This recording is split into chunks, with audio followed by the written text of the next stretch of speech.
maqaa Ilmaa, maqaa Hafuura Qulqulluu, Waaqa tokko, Amiin. Maatii fi hordoftoonni Dungoo Miidiyaa biyya keessaaf biyya alaa teessanii sagantaa Dungoo Miidiyaa hordoftan bakka jirtanitti nageenya Waaqayyoo isiniif haa baay'atu. Amiin. Umurii keenya irratti guyyaa kana dabalee sa'aatii kanaan karaa kanaan walagallee sagalee isaa akka barannu kan nu gargaare Waaqayyo maqaan isaa bara baraaf kan ulfaate haa ta'u.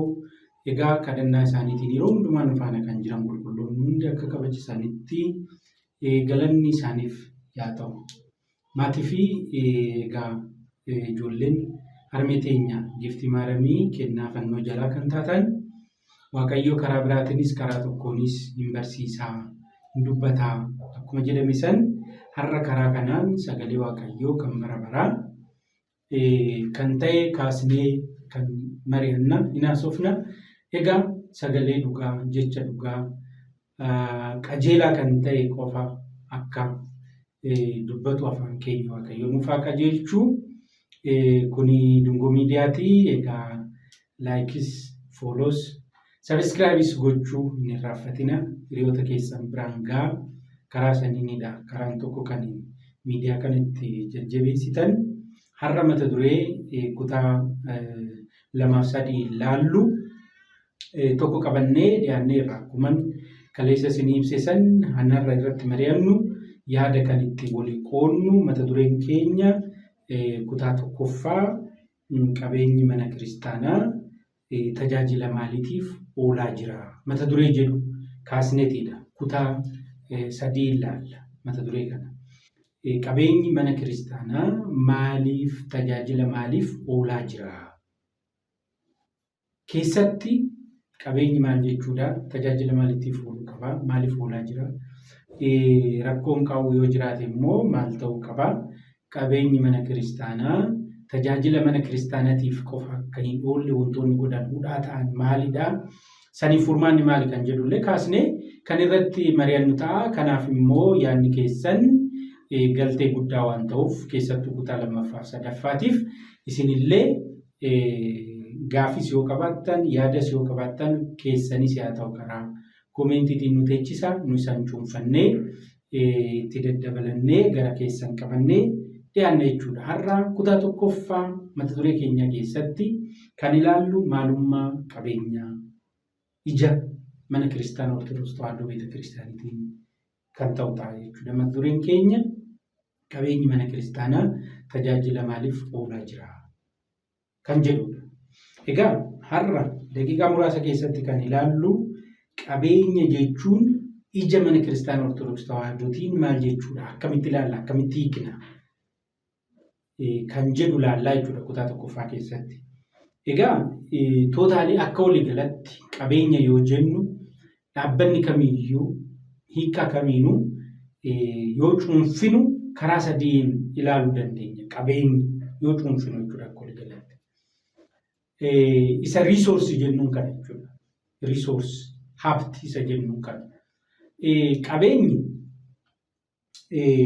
karaa sadiin cuunfinee hiikuu dandeenya. Inni tokkoffaan humna namaati. Human resource isa jennu kana. Humni namaa qabeenya mataan isaa jechuudha. Fakkeenyaaf dhaabbanni tokko bu'a qabeessummaan isaa kan murtaa'u baay'ina, ga'umsaa fi qulqullina humna namaa inni qabuun. Dhaabbanni tokko bu'a qabeessummaan isaa san bira iyyuu darbee itti fufiinsa ta'uun isaa sustainable karaa ta'e hojii isaa hojjechuuf wantoota murteessan keessaa inni tokko baay'ina, qulqullummaa fi ga'umsa humna namaa inni qabudha. Humna namaa inni qabudha. Iddoon dirreen xiyyeeffannaa investimentii dhaabbata tokkos humna namaa irratti ta'uu qaba jechuudha. Kanaafuu humni namaa qabeenya dhaabbata tokkoof murteessanidha. Mana kiristaanaa keenyattis qabeenyi manni kiristaanaa keenya qabdu keessaa inni guddaan humna namaati. Mana kiristaanaa keenya keessatti humni namaa karaa lamatti qoodnee ilaaluu dandeenya. Inni tokko gamtaa lubootaati. Inni tokko gamtaa amantootaati.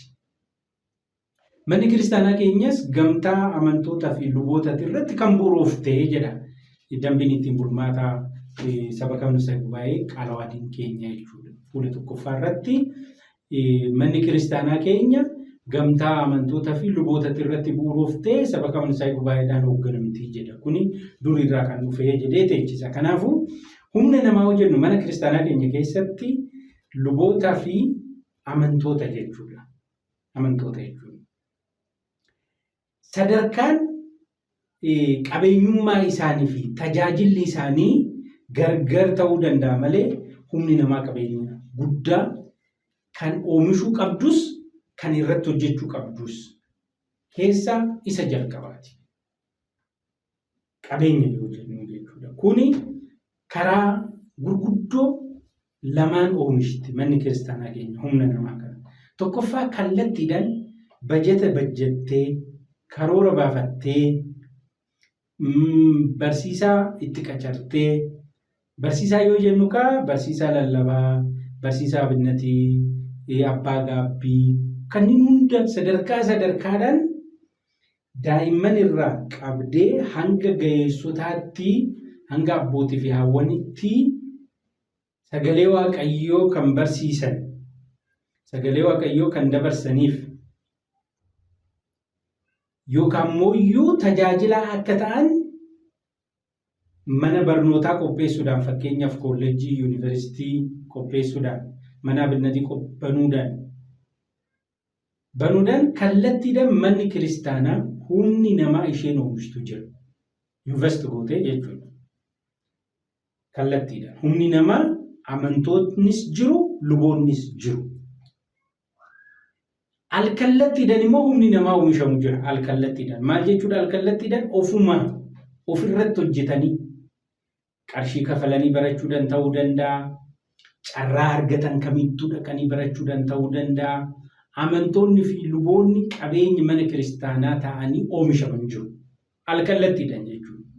Ofuma isaaniitiin kolleejjii galanii, mana abinnatii galanii, gubaa'ee dhaqanii, yaa'ii dhaqanii, mana sanbata birtibeetii dhaqanii, waldaaleedhaan ijaaramanii, qabeenyi humna namaa amantoonni fi luboonni immoo qabeenya mana kiristaanaa ta'anii oomishaman jiru.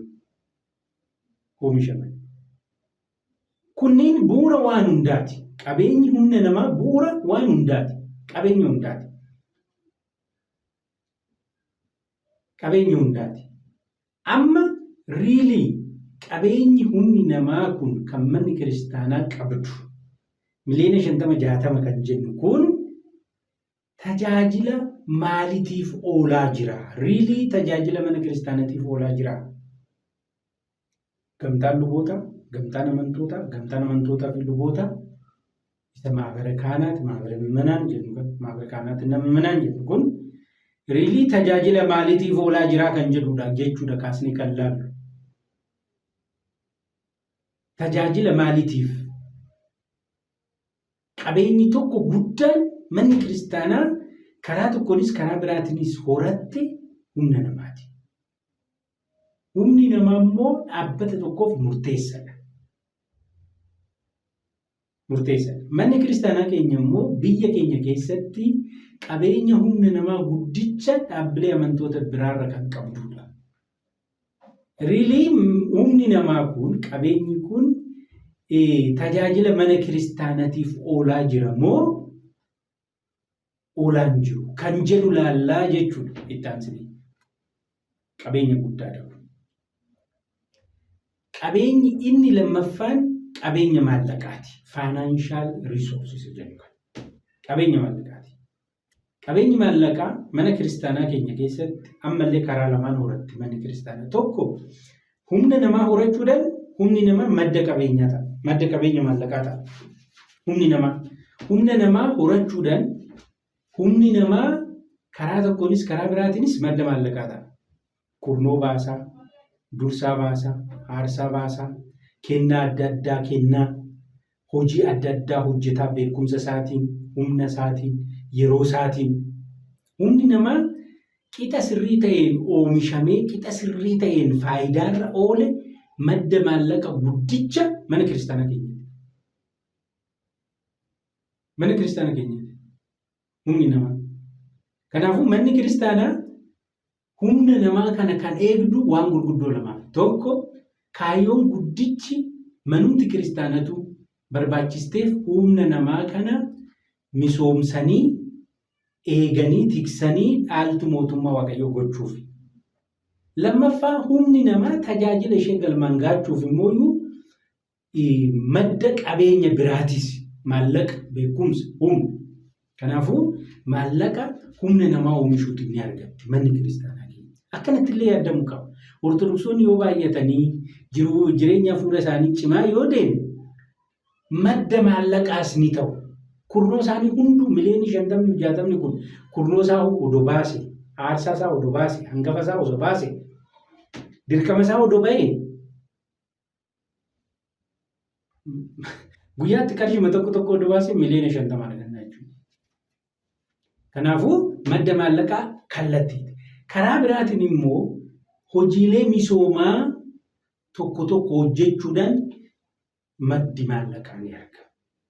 Hojiilee misoomaa tokko hojjechuudhaan mana barnootaa, gamoowwan adda addaa ijaaruudhaan, dhaabbilee adda addaa banuudhaan madda galii, madda maallaqaa ni qabdi manni kiristaanaa keenya.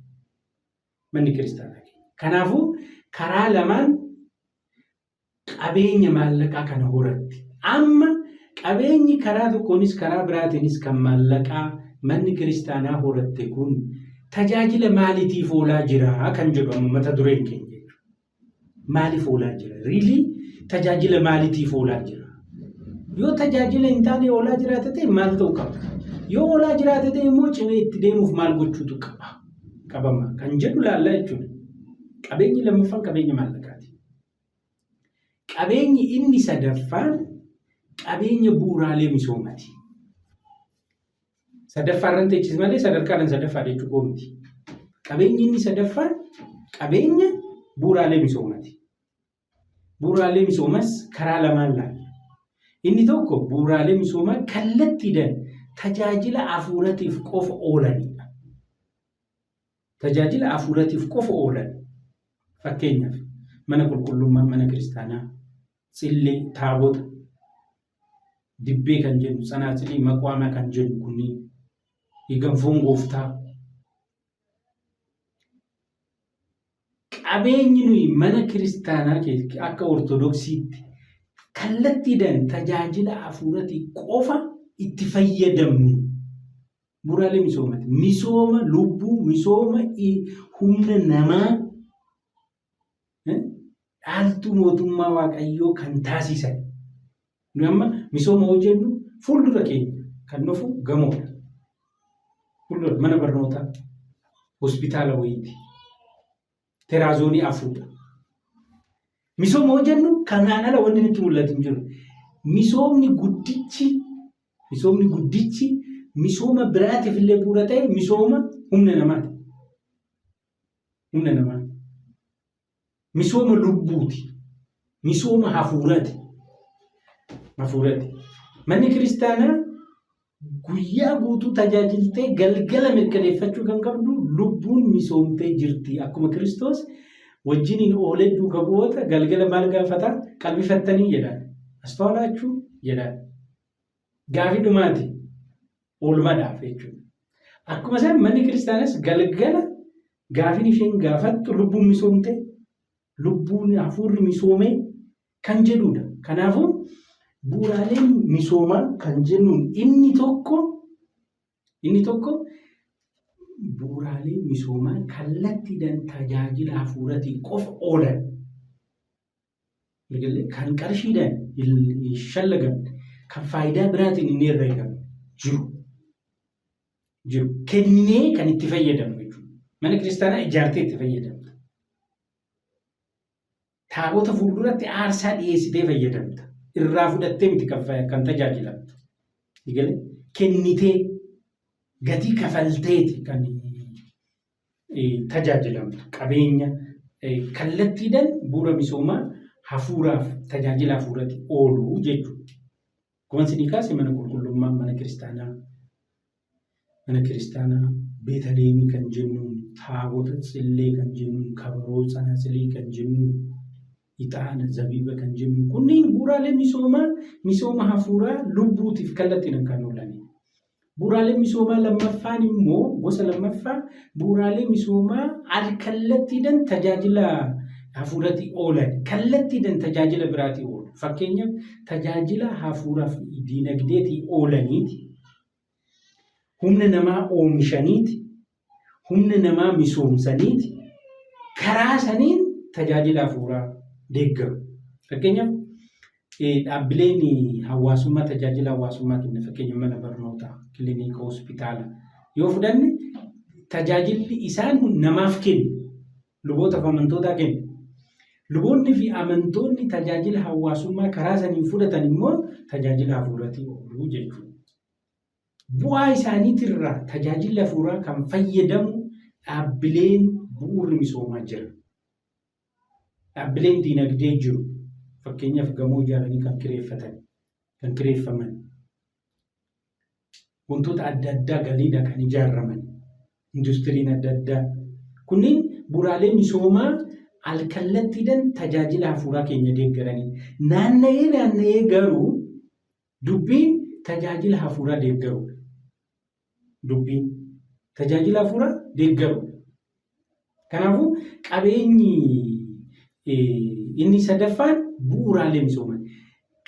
Kanammoo bu'uuraalee misoomaa kanammoo karaa lamaanis deebisnee ibsuu dandeenya. Karaan tokko kallattiidhaan kan tajaajila hafuuraatti oolan fi al-kallattiidhaan tajaajila hafuuraatti kan oolan tajaajila hawaasummaaf diinagdeetti oolanii bu'aa isarraa argannuun tajaajila hafuuraa keenya kan ittiin raawwannu milkeessinuudha. Karaa biraatiin immoo akkanattis ibsuu dandeenya. Qabeenya qaqqabamanii fi qabeenya hin qaqqabamne jennees hiikuu hin dandeenya, fudhachuu hin dandeenya. Bu'uuraalee misoomaa kana. Waa'ee misoomaa yoo kaasnu waa'ee gamoo, waa'ee asfaaltii, waa'ee maalii qofa jechuu keenya miti. Suni bu'uura misoomaa of danda'edha. Bu'uurri misoomaa mis goone tokko misooma ilma namaati. Gamtaa lubootaa fi amantootaa humna namaa sani. Humna namaa sani. For that matter, misoomni humna namaa luboota fi amantoota bu'uura hin godhanne, giddugaleessa hin godhanne misooma sirrii miti. Miti. For that matter, amma wanni hundi keenya sassaabame maateriyaalisti taanee haga mudaa misoo'aatiidhaaf of eeggannoo goonu lubbuu baduuf of eeggannoo. Kuni dogongora guddaa. Dogongora guddaa. Amma misoomni humna namaa, misoomni hafuuraa, misoomni lubbuu misoomsanii dhaaltuu mootummaa waaqayyoo gochuu. Kennaa guyyaa 48 san hanga du'aatti akka eegamu gochuun sanirratti xiyyeeffachuu qabna. Hin kaasne isa booda. Kutaa lammaffaa keessatti. Garuu amma misooma jennee akka waliigalatti kan kaasne kana karaa biraatiin immoo ilaallu qabeenyawwan qaqqabamanii fi hin qaqqabamne jennee kaasuu dandeenya. Kana Wangeela Maatiyoos boqonnaa 25 fi boqonnaa 16 irratti jecha waaqayyoo jiru kaasnee immoo akkasitti ilaaluu dandeenya. Fakkeenyaaf Wangeela Maatiyoos boqonnaa 16 lakkoofsa 19 irratti furtuu mootummaa isaa lubootaa kennee jira waaqayyo. Lubootaa kennee jira. Karaa saniin luboota hundumaaf kan har'a jiranis kan of dura jiraataniifis kennamee jira. Maal jedheeni kan lafarratti hiitan samii irratti kan hidhame, kan lafarratti hiitan samii irratti immoo kan hiikame ta'a jedheen. Kuni kennaadha. Qabeenya kun. Aangoodha kun. Qabeenya guddaa, qabeenya namni kennuu hin dandeenye, qabeenya ergamoonni kennuu hin dandeenye, qulqulloonni biraa qulqulloota biraatti kennuu hin dandeenye, qabeenya guddicha waaqarraa kennamudha. Qabeenya kana ija foonii kanaan hin agarru, harka foonii kanaan hin qaqqabu. Qabeenya kana. Waliigalee qabeenyi kun qabeenya hin qaqqabamnedha. Lubummaan aangoon lubummaa qulqulluu paatriyaarikii irraa qabee episkooposota, hangafoota phaaphaasota, qomoosota, luboota, daaqonoota haga amantootatti kennaan adda addaa jiru qabeenya mana kiristaanaati. Kennaan faarfannaa qabeenya mana kiristaanaati. Kanaati akka kennaa keetti fudhattee akka barbaaddu itti taatu miti. miti. Lallabuun qabeenya mana kiristaanaati. Isa san fayyadamtee akka barbaadde kan itti taatu miti. Qabeenyi sun keetii miti. Kan eenyuti kan mana kiristaanaati kan waaqayyooti. Amma kennaa faarfannaa waan qabduuf asiin bitaanutti nu burjaajessaa jiru miti amma faarfattoonni. Lallabdoonnis akkasuma sassaabamanii Finfinnee galanii jiran. Bataskaanni amma baadiyaa godinoota jiran dhimma isaanii kan hin taane Finfinnee magaalanii walii akka fiigan bataskaanota 225 irra jiru. Miti. Hin gorsita yoo ta'e gorsuun kennaadha. Qabeenya eenyu kan mana kiristaanaatti hin qaqqabamu. Lubummaan kennaadha. Aangoo kennaati. Kan dawoo godhannee kan ittiin shira hojjennu miti lubummaan kennaadha. Kan mana kiristaanaatti kan waaqayyooti. Kennaadha. Qabeenya kun hin qaqqabamu. Agarsiistuudha malee bari qoobiin kaawwatamu fannoon harkatti qabamu agarsiistuudha malee lubummaa sana akkanatti qabanii lubummaan kana jechuun lubummaan dubbii hafuuraati. Walii galee